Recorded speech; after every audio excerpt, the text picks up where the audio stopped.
Hello and welcome to How Many Audiobooks Can I Finish Listening To As I Spring Clean, because I'm leaving for vacation in a week. I want to get all my shit together in this video. There's a couple things I want to get through with. Basically just clean everything I have so that once I come back from vacation, I can enter back in the like a fresh new, page, blank start, everything nice and clean, and I feel, in a nice creative space overall. So I'm going to start cleaning my wardrobe, and I'm going to start listening to the first audiobook here. I'll see you guys every time I finish a book because I listen to them on 3x speed, and we'll see how this goes, but let's just directly get into it. I have a bunch of audiobooks downloaded from my library, from some which have been kindly sent to me by publishers, so we'll start to tackle my way through them, kind of make my way through my TBR, because let's be real, I can be productive basically cleaning my shit together, and I can get through my audiobooks in this modern era, because audiobooks count as reading. That's my take. I don't care. It's my channel, and I'm so excited to get into it, because let's actually see that if I lock in and if I get shit done, how many books can I listen to in the background and actually feel accomplished about. So I'm gonna go start, and I'll see you guys in a bit when we have our first book done, because it's gonna be not so long, I think. It's past midnight. I'm exhausted, genuinely just want to go to bed, but I'm still in the middle of cleaning. However, the perks to this are I don't want to stop cleaning because I'm too invested in my audiobook to stop. So I got a couple books done that I want to speak to you about right now before I go back to it, and then I'll see you guys in the morning with more updates. But for now, I managed to finish a couple books. Like I said, we can start off with A Sea of Unspoken Things. I just gave my update for that in this other vlog I'm recording. This video ends when I find a 5-star read, and so while that was necessarily for that vlog, I think we can speak about it because I did get it done during the duration of cleaning as well. I was listening to the audiobook on 3x speed, and I think it was like under 300 pages because it flew by, but I wasn't captivated enough. It follows twins James and Johnny. Johnny's a guy, James is a girl. That's how their mom named them. Just clarify that in your minds, because Johnny passes away in this like tragic accident or whatever, accident per se, and so they have this sort of intuitive connection from their childhood, wherein as soon as he dies, James instantly knows. She hasn't been like connected or informed or whatever, she just knows that he's gone, and once she finally gets the news, she goes back to their hometown, the small town or whatever, to settle his affairs. Except as that's going on, she's kind of coming through these sort of clues that give a picture to something bigger that was going on in the background, that kind of hints to the fact that maybe his passing away wasn't such a tragic accident, maybe there were bigger forces of play involved, because there's a lot that doesn't connect, there's a lot that doesn't line up, there's a lot that doesn't make sense, and she's trying to make sense of it, along with Micah, who was one of both of their best friends growing up. He was also her first love, so she's reconnecting with that, and there is a romance subplot. But I will say, this book from the get-go has been one of my most anticipated reads for this year. I said in the 5-star book reading video or whatever, The Unmaking of June Farrow, written by the same author, was a 5-star top read for me. But this one, even though it was an anticipated book, it felt really short, it felt really flat, because it didn't give me what I was expecting of it. My expectations were through the roof, and that's my fault. I should have tempered it down a bit, because when reality came to this, I didn't really like it. Honestly, personally, it wasn't for me. It felt really flat because it was very grief heavy, and the magical realism I couldn't get along with. I couldn't even start to believe in certain bits. Some bits felt extremely slowed down. I just wasn't connecting. There were too many characters, and at the very end it sped up unnecessarily. So there's a lot, it's all over the place, but because my mind is also wanting to really just hit the sack right now, I don't have a lot of thoughts. I'm just gonna say this was 3 stars, and we'll move past it because I do want to go to bed at some point. But yeah, this wasn't it. I'm unfortunately disappointed. And now moving on to the next book, I also managed to get done because I wanted to get a couple done so that we could come speak about it in one sitting before I went back to my cleaning. I finished Phobia by Keri. This is the next one after Nocticadia. If you haven't read that, genuinely please do not even go check the summary of this, because it will be a huge spoiler for you. But it basically follows the main girl from the first book, her sister in this, and a mystery character. I will not tell you who unless you've already read the book and can go look it up, because that would be a huge spoiler. But basically it follows her sister kind of in her boarding school life, a little glimpse into her world. It was just a novella. I heard it on Kindle assistive read. It was alright. Again, 3 stars. I had a good time, and personally that mystery character it follows, I'm obsessed. Genuinely would not even have expected that, but I had a great time reading, and I know a lot of people don't like this online, but for what it was, a novella, it gave me what it had had to give. I had a good time listening, and I was happy I finished it anyway, because after the ending of Nocticadia, which I read as day 1 of my reading 50 books in 50 days challenge, I genuinely wanted to see where to go next, and the ending of this one too was crazy. The gothic dark vibes were perfect. I had a good time and I sped through it. Now I'm gonna go continue back up. We will see what else I managed to get done listening to, but I will come speak about it tomorrow because it is too late to keep updating you now, and I genuinely I cannot process words right now. I want to go sleep. So I'll see you guys in a bit with more updates. I will not be giving cleaning montages throughout this video because let's be real, I don't want a camera in my face while I'm all icked up and sweaty and gross trying to get some cleaning done. So you won't get any cleaning montage, but you will get bookish like talks or whatever as and when I get through all the audiobooks on my TBR as of current. So I'm gonna go do all of that, and I'll see you guys tomorrow in the morning, bright, early and fresh with more updates, unless I haven't scrapped this clip or whatever, because genuinely I don't even know what I'm saying right now. I'm just going bye. Okay guys, so it's now the next afternoon. Again, my curtains are down because I don't want this clip backlit, but they're going back up as soon as I'm done recording. But for now, I think the last time I came and spoke to you was like past midnight, nearly like 2 in the morning yesterday. I don't even remember what I said, and it was a mess of a clip, so I'll go back, I'll review it. If I find it alright, you'll see it in this video. If I don't, I'm just gonna come back again and speak about yesterday's books. But I have gone ahead, I restarted cleaning again, and I got another book done. It's called, I think, The Strawberry Patch Pancake House is the next one in the Pumpkin Spice Cafe series. But before anything, I still have cleaning to do. It's crazy how much I have, honestly. I'm just doing this cupboard behind me, the one that has my clothes in it, but I'm telling you, I haven't done it for years now, and I'm a whole just clean freak. If you watched my cleaning and redoing my bookshelf video, I literally took out 3 hours just to wipe down my bookshelf completely, every surface, remove everything out and just clean it all over before I put the books in. And putting the books in only took like maybe half an hour at max. It was the cleaning that took most of the time, and the same things applying here, because again, I'm a neat freak, I'm a clean freak. It needs to be perfect, and so that's why it's taking longer than it should. But I am invested enough because listen, I'm listening to audiobooks, I'm having a fun time, and anyone who's watching my Goodreads right now is gonna be like, oh my god, that girl's reading a lot, because I've been updating non-stop in the past couple of days. But for now, I have gone ahead and finished this book that I mentioned. The name is such a mouthful, I keep forgetting, but I finished it. Essentially, this follows single dad Archer. He doesn't actually know he's a dad, so something happens, a strange twist of events, and suddenly he has to relocate to Dream Harbor. So he's actually like an outsider or whatever, so he can come look after his daughter there, who is Olive. She's like, I think like a 5-6-year-old, something like that, and he's like a whole, I think, world-renowned Michelin star chef or something like that. So he's uprooting his, I guess, glamorous life to come live the small town life, just to prove to everyone there that he can be a good guardian, a good father to Olive. And then finally, after everything is settled or whatever, he can take her along with him and go back to his fancy life.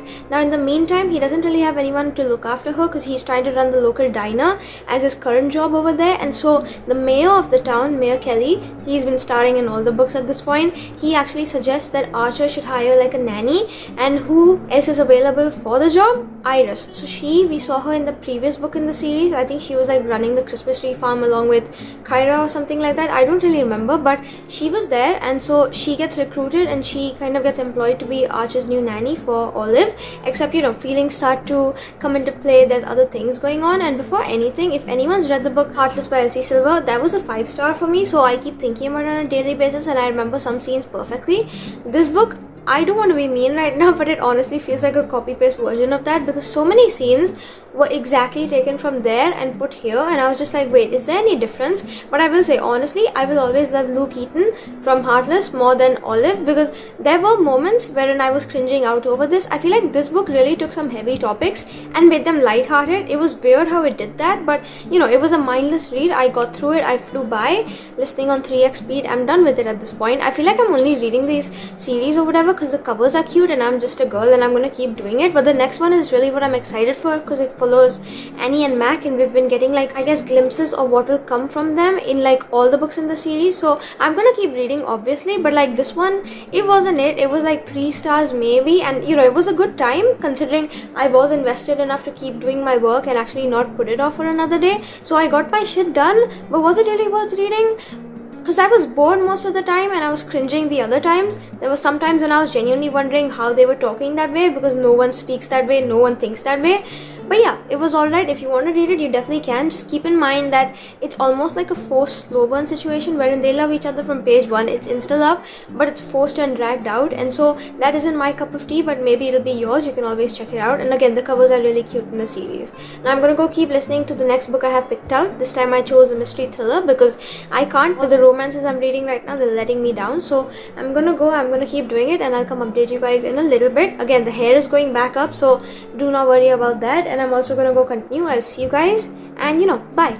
Hopefully we'll have a better next read. Hi guys, it's been a bit, but it's still afternoon. We still have some light outside, which is crazy how much I'm actually getting accomplished now that I'm locking in and sitting down to do it. Progress update on my wardrobe. I'm nearly done. I think I need like maybe 10-15 more minutes and I should completely be done, because this is actually like my first time deep cleaning it since probably a few years at this point, which is honestly gross, and so it's taking a bit, but now that it's getting done, I'm so happy and excited. However, my bed is a complete mess right now, which is why we're on the floor right now. As soon as that's done, we'll shift back there again. But now for book updates, I have gone ahead and finished yet another audiobook. I feel like I'm just coming and giving these updates now, but it's really fun to me, and I ended up listening to Night Shift. I've actually been seeing this a couple times on Instagram, marketed as the person's favorite thriller, so I figured I have to pick it up. But in my head, I think I hyped this up too much because it did not hit my expectations.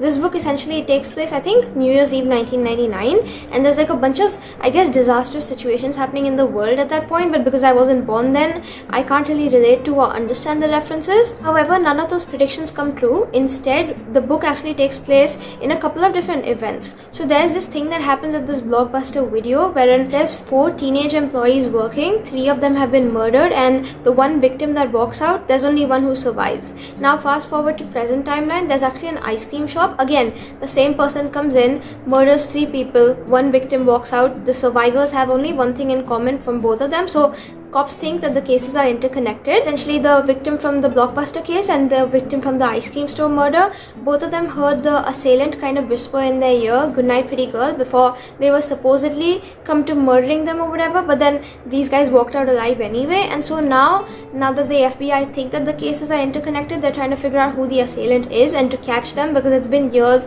they can't go about doing stuff like that. And so you actually, in the perspective of the survivor from the Blockbuster case, the brother of the supposed assailant from the Blockbuster case, and the FBI agent who's trying to figure it out. And it's very interesting because there's so many characters thrown in at you from the very get-go that I was confused. Half the time, I'm not even joking, I was trying to figure out who was who. But once I got that pinned down at 50%, I'm just gonna say this was slow and a little boring to get into because there was a lot thrown at you. And then once the final reveal came at the end, because I was bored most of the time, I was mentally checked out to the point where I don't think I really cared enough, so the impact didn't hit me as hard as it could have if I would have actually enjoyed the build up to it. So there was a lot going on, there's a lot to, I guess, adjust to, there's a lot you need to figure out, but once you do, and if you actually end up enjoying that, this could be the book for you. But it wasn't for me, unfortunately, so I'm gonna say 3 stars, maybe 3.25. I don't really know, I'm gonna sit on that. I'll have the rating on screen for you once I'm editing.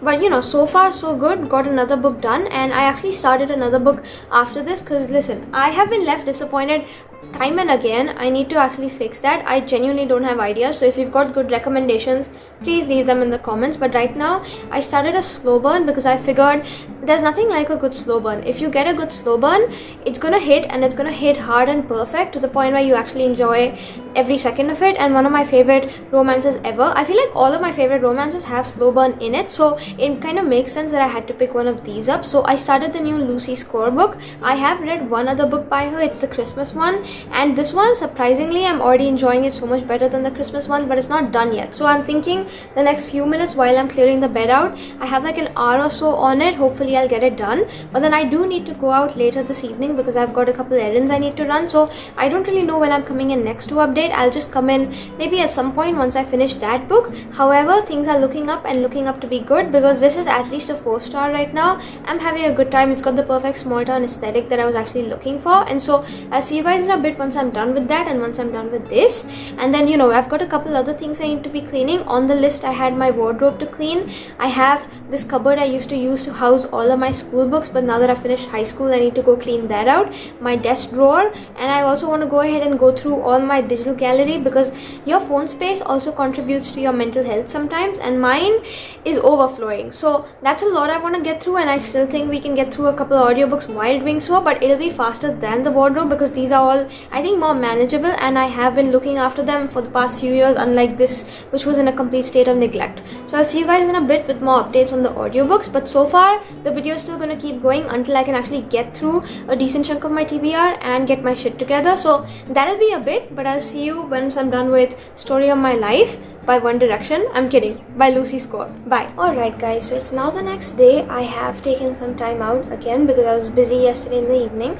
However, I have gone ahead and also managed to finish Story of My Life. I actually started on the downstairs cupboard and I completely finished on this one, so that is perfect. We're actually getting stuff done, which is good because I am leaving for vacation in like a couple days only, so we really need to speed this up. But for now, this book is done, and for a quick summary, essentially anyone who's ever said they want to move to the small town in their books, this book was apparently written for them, because I feel like the theme is also really perfect. It follows this girl called Hazel. She's like a struggling writer wherein she's got writer's block and she's broke, so she needs a book ASAP. However, her ideas of romance are currently skewed because she mainly writes romance, except her husband just divorced her. She just got out of like a toxic marriage or whatever, and he took some rights of her books away, so she's in this like huge state of writer's block. It's happened for like a couple years now, wherein she just cannot do anything, she can't function, but she needs a book ASAP because again she's run out of money. Her publisher has dropped her, a couple other things have happened, everything's messed up. And so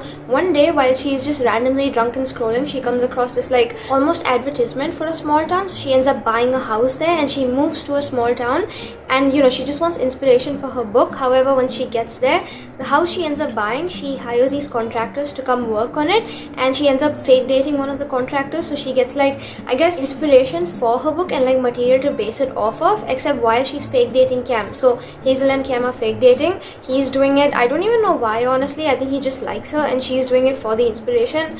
They're falling for each other and it's a slow burn. He's very grumpy, she's almost sunshiny. It's got the typical stereotypical small town patterns, and I loved it. Honestly, this was actually really good. We have broken out of our 3-star streaks because this was better than I expected. I really didn't enjoy the Christmas book I've read by this author, but this one came in so good, and I actually have a couple of her other books on my physical TBR, so I cannot wait to get to those now, because this, I'm telling you, there was so much about it. I was giggling almost every other page. It's lighthearted and funny, and there were a couple of deep tones, but I'm so excited. Honestly, I can't wait for the next book in the series because I believe it's going to follow the brothers at some point and other characters, and I'm so excited because honestly, I loved every second. I feel like there was so much to this book that really added onto it, and listen, it was a good old time. It gave what it had to give, and I had a great time reading, so I'm gonna say 4 stars. I did get the ick here and there, so that's why it isn't like higher, because I do generally give slow burns 5 star, but this was good. It wasn't very slow burny, but it was just a little dragged out and longer,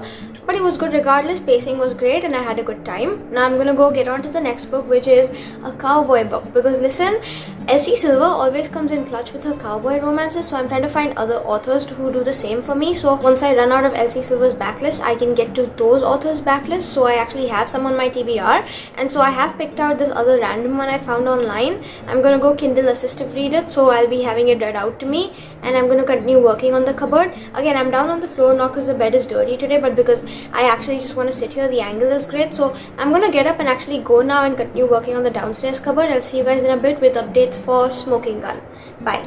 Okay, it's been a bit. I have gotten some more progress done on the downstairs stuff, but surprisingly it's taking longer than I would expect. I have gone ahead and finished Smoking Gun though. It didn't last very long because I had already started listening to this a while back, and so I had only a bit of it left, and I'm listening on 3x speed, so obviously it's going to get done really fast. But it's done now, and I have found officially the worst book of this video so far, because it was truly terrible. I don't even know why I'm trying to substitute Elsie Silver with other authors, because I should just, stick to her books. This didn't do it for me in no way possible. It follows Blythe, I believe, and she moves back to her hometown. So she's like this really aspiring, motivated doctor, and she, just wants a break because she's had like a health scare or whatever. So she ends up going back home, and, she's just there for like a couple of weeks or whatever, except she ends up moving in with her brother at this like bunkhouse wherein all the cowboys and his friends, whatever, work on this ranch, because she doesn't really want to go back to her parents like trailer or whatever. There isn't much space, so she ends up going in with her brother Warren, except while she's there she ends up falling for one of Warren's friends and like another cowboy who lives at the bunkhouse. I think he's called Gage. I'm so confused, genuinely. I keep getting confused with names, but essentially she ends up falling for Gage because, listen, insta love from the very first page, the first interaction, they already know they like each other, whatever, except, you know, chemistry sparks, they end up, you know, getting together, there's things going on, and you suddenly, the day she needs to go away is coming really close, and there's other things going on in the background with his family and his backstory, and so all of that led to the making of this book. My review is all over the place because I don't want to spoil the main thing that happens, and you know, if the thing that happened at the maybe 70% mark didn't happen, this would have been great. I probably would have given it like 3-4 stars, even though it was insta love, because I don't care, I was having a good time. But because that happened, I'm not continuing the series anymore. I'm not going to read the rest of the books. I don't even care. I hated it. I feel like this was very much giving 2016 Wattpad specifically, because tell me why that happened. I got the ick so hard. There were certain scenes where I was just like, this is a cowboy book. Do we really need all of those here? Anyway, I'm done with it. I am absolutely just honestly sick of being in a slump at this point, because officially I can say it, I'm hating every single book I read at this point, even though I didn't hate the previous one. Truly, I'm not finding great reads, so please leave some in the comments for me. But until then, because this video isn't out yet, I'll go pick up something else, hopefully find something better. Keep your fingers crossed for me, because so far nothing is so good. I hated every second of this. I got the ick so many times. Sometimes when they were genuinely speaking, I was just like, you know this guy for maybe like 2 days or whatever, you're already making plans. You're maybe like 20 something, your life is not over, so don't even act like it is, and it's not that serious. Why are they implementing such difficult themes in it wherein it just doesn't need to happen? So anyway, this was just a cliched, almost like a published Wattpad book, and I hate it every second. I'm gonna go move on to the next one because this just wasn't it for me. 2 stars. I'm so sorry. Anyone who likes it, again, I'm sorry, because the cover, it does appear as a cowboy romance, but then what actually happened in it? Bye. Literally bye. I need to speak to someone about this, so if you've already read it, please come to me in the comments. But yeah, I'm going now because I'm really pissed off, and hopefully my next read is better. Bye. Alright guys, so more book updates time, because honestly, this is crazy how much I'm actually getting done. I'm reading more than I would have expected in this one video. I feel like we're gonna hit like at least 10 books done in this video, which is crazy because that's 10 books added to my read list just because I've been getting productive cleaning. But we have reached another book complete. I have finished the next book in the Borrowers series. I think it's called Borrowers Aloft or something like that. Essentially, this whole series follows like a bunch of little people. So they're basically just small humans, I guess, but they're really tiny, so the size of like maybe this big or whatever, the size of half a needle or something, and they essentially go about in the human world. So you know how when you buy extra bobby pins or just random things around the house and they go missing, it's said that the borrowers actually take it to build their own house. So something that's like a pin for you could be like a walking stick for them. A little bit of like your cloth could be a curtain for them. A bit of your cheese could be essentially tomorrow's dinner for them. And basically, they're little people. They survive off of borrowing things from humans. Even their names are borrowed from humans. And so you kind of go across watching Pod, Homily, and Ariete. And all the 3 of them are essentially borrowers in the sense that they borrow from humans and they're trying not to get caught by humans. Basically survive in this vast world. They live in, you know, crooks and crannies of human houses, and basically that's the storyline. It's really interesting. If you've ever heard of it, it's like a 90s classic, and you know, honestly everyone at this point knows about it, so I don't even know why I'm summarizing. But again, if you haven't, it's really popular. It's been a classic for a while, and I'm happy getting through the series because it's very warm and whimsical, the vibe of it. If you've ever read Howl's Moving Castle, the vibes, only the vibes, not the storyline in any sense, but the vibes are exactly the same. They're just cozy fantasy, and it's done really well because it's sort of magical realism, but also it's giving you the whimsical, I don't know, cutesy feel, I guess, and I'm having a good time reading. This is the next one, and I won't tell you specifically what happens in this because that's a huge spoiler for the previous books, but this is the 4th one in the series. There's one more and I'm done with it, which is wild because I'm getting through my series this year and I'm making good progress on that. Happy about that for myself. Also ended up reading the short story that was involved with this, so it was called Poor Stainless, and I'm gonna rate the book 3 stars. The short story was 2 because they're good, fun, mindless little reads, but sometimes I do end up getting bored throughout. And you know, I'm gonna go continue cleaning. I don't think I have a lot left, so maybe 1 or 2 more audiobooks and we should be done, and I'll see you guys in a bit. Bye. Alright guys, and 4 evenings later, this day has finally come. If I look exhausted, excuse me, because I'm finally done cleaning and I'm so happy about it. We also got a couple audiobooks done, but before I speak about those, I'm quickly just gonna say I'm stopping the video here now because it's Sunday. This needs to go out tonight because I have nothing else to post and I haven't even started editing it, so I'm a little worried about that. I'm gonna go figure it out in a little bit, but as I do that, I'm actually gonna stop the video also because I don't really have the time to sit down and clean my digital space.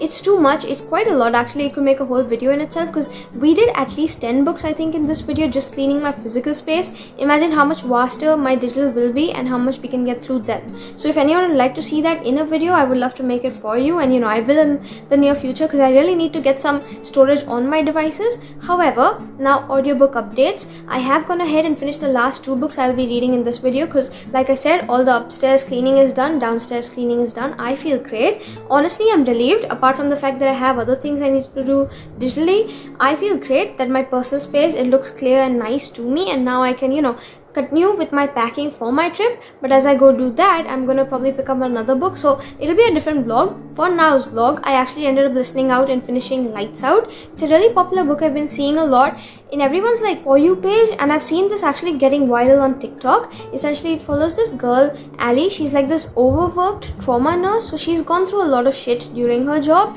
She's literally just tired. She wants a break. She wants a reprieve from it, and so whenever she gets back home from a late night shift, she kind of scrolls through her TikTok For You page, and she actually finds this one creator called the Masked Man, and she suddenly starts developing this sort of hyperfixation and obsession with him.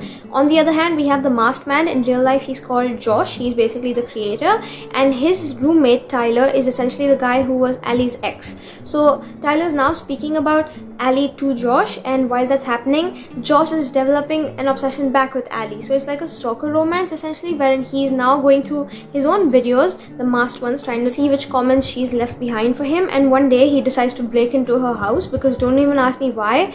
Some of the things that happened in this book were outrageous, but it was someone's idea, alright? And so he does it, they start falling for each other, there's other shit going on in the background. This could have ended at 70%, I will say that, because after that it literally just went downhill. I feel like it still could have been 4 stars with a saving grace if it ended back then, but it didn't. So I'm gonna give it 3, because I will say I know a lot of people like it online. For me personally, it wasn't it, because I'm telling you, I had a good time with the audiobook. It was really funny at some bits, but the other bits, there were some jokes wherein they just landed me with an ick. I was actually wondering why it was a joke in the first place, because they're more serious topics. I would rather not be listening to a joke about it. So this was 3 stars, and I kind of see the hype, but it wasn't for me specifically. So we'll just move on to our next book, but I'm happy I read it regardless, because I got it off my TBR, and I will continue the series because it's very interesting, and the next book definitely has some appeal because there were other characters that showed up in this book, and I'd love to see where the story continues. The last book I ended up finishing for today's video, because again, I didn't want to keep coming back up, give you updates, go back down. Too tired to do that, that's literally not happening. Is I think KL Walther's new release. I wasn't actually going to read this, but then earlier this year apparently I had actually put it on my 2025 books to read, the 25 top books list in my reading journal. So just to get through that list, I ended up picking it up, and I'm happy I did, because it had senior skip day in it. I actually forgot completely about it, and because I literally just finished high school like a couple of weeks ago, it felt like good timing to read it, and it was a good fun old time. Very YA in case anyone's looking for that. Essentially it follows these 4 teenagers. 3 of them plan this epic skip day. So one of them is called Grace. She ends up taking her sort of like disciplined, very strict about the rules, best friend Issa, and Everett, the guy she really likes but he doesn't know she likes her, out on this like day trip, kind of skipping school and going on this Ferris Bueller kind of situation. I've never watched the movie, so I don't really know what's the references to that, but essentially they skip school to kind of have this one fun day together so they can mend their friendships, because Issa and Everett are not friends anymore. Grace wants to figure out her connection to Everett. There's a lot going on, and basically they just want like a fun last day before everything changes in their lives and they have to worry about college and other, I guess, grown-up things. So while they're doing that, they end up leaving behind Grace's brother James, and so he's actually trying to track them down. He skipped school as well just to see where they went and follow along and whatever. And so it's really interesting how they go about the different events they go through, the stuff they go through on their day. And if anyone's ever read The Duo by Lynn Painter, this felt a lot like it in the whole skipping school to kind of rebel aspect. However, it wasn't as good. I feel like if you want to read YA, Lynn Painter's great for that. This was great too, and I can't wait to read more by this author, because I have one on my physical TBR. I think it's called What Happens After Midnight, the purple one, and the pink one, Summer of Broken Rules. I actually want to read that. I think I might have it downloaded on my Kindle, though I'm not sure. And so I can't wait to read more by this author, but this one specifically, I feel like it definitely dragged at the beginning, and it took a bit for me to get into it, because lots of characters trying to understand and define them and separate them. But once that started happening, it definitely went into nuance and detail, and it gave me more than a YA usually gives, because it definitely went into family depth, other themes, and different discussions going on, and it was a good time. Don't get me wrong, there were Taylor Swift references. I feel like Everett specifically as a character is everything I look for in a guy. He's non-existent. He's 6'2". He loves listening to Taylor Swift music, checks all boxes. What more could I want? Except, I don't know, something about this book didn't work for me because I feel like it was all over the place at some bits. I feel like the whole exclusion of James in the beginning, even though it gave for a good chase, wasn't very fun because it did take definitely some time for them to realize what their friend group is supposed to be. It wasn't for me. It definitely was a good time, but again, like I said, I had a good time reading. It took too much to get into it, and so I was bored for majority, and so I'm not really sure about my opinions, but as of right now it's 3 stars and I had a good time reading. That's not a bad rating, so we're gonna end off here, and I'm happy I read it regardless because you always need some good old YA, especially for the shits and giggles, because some of the jokes made in this, epic time, I'm telling you, I was living for them. But we have reached the end of today's vlog now. Honestly, I'm happy I sat down to record this video because it was aesthetically pleasing to actually clean, but then while I was cleaning, I was entertained in the times that I felt like I was getting tired and slacking off. I had a great time because it was fun, and now my physical space is all nice and clean. I feel like no one really speaks about the impact of how good your impact is on your mental health once your actual surroundings are clean, and it honestly feels like a weight has been lifted off of my chest. Happy I got it done. Now I can't wait to tackle my digital space because that's not as fun, but you know, audiobooks make everything better. I'm so happy I sat down and also got through some of my TBR along with you, and if you guys had a fun time, definitely let me know if you want part 2 doing digital space because I'd love to. But regardless, we've reached the end of this vlog. Like, comment, share, subscribe. YouTube things, you know how to do them if you had a fun time watching and coming along with me as we did this. Hopefully now you're inspired to go listen to some books, read some books of your TBR, get some reading done, and get some cleaning done as well. But regardless, I'll see you now next week with another video. I hope you have a great rest of your day. Until then, take care and bye.